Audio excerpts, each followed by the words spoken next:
Trahedya ang sumalubong sa bagong taon ng mga residente sa Tondo, Maynila. 1,000 bahay ang natupok matapos sumiklab ang sunog kagabi. 2 rin ang patay. Para sa detalye, Action Live si Jeff Caparas. Jeff, ano nga ba ang itinuturong sanhi ng sunog na yan?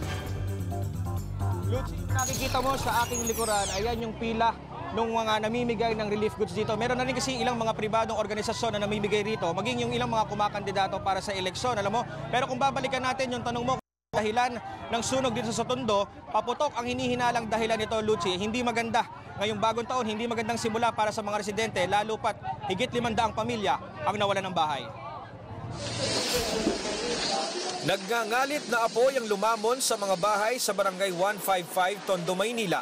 Nagsimula raw ang sunog sa abandonadong bahay ng isang Louie Basa pasado 1:00 ng madaling araw. Umabot sa general alarm ang sunog.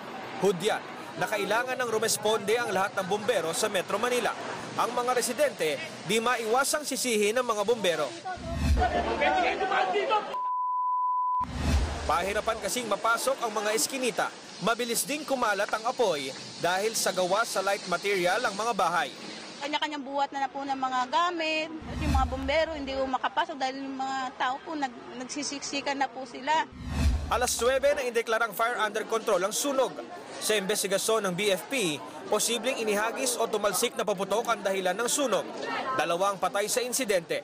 Kabilang isang babae na inatake sa puso sa Barangay 160, habang ang isa ay si Danny Francisco na natrap sa kanilang banyo. Sa loob po ng CR nila, nakita na lang po doon, sunog na po siya. Dahil nadamay pati tanggapan ng barangay, kanya-kanya munang diskarte ang mga nasunugan.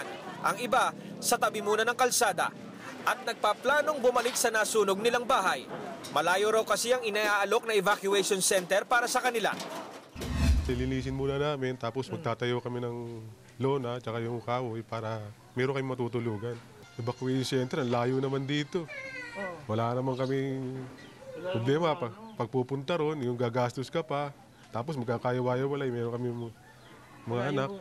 Inaalok naman yung City of Manila, DSWD, sa may Delpan Mariones.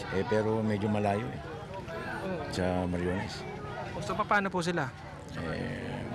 Pagkakikos po siya ng MR, medyo malapit-lapit dito. Okay. Total, may mga covered court naman dito.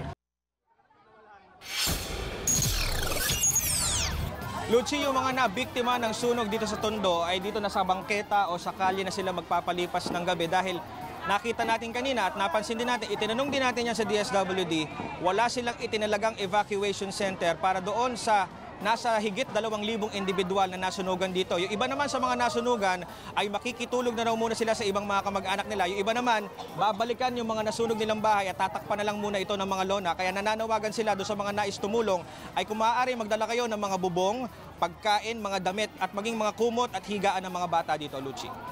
Hey, maraming salamat sa iyo, Jeff Caparas.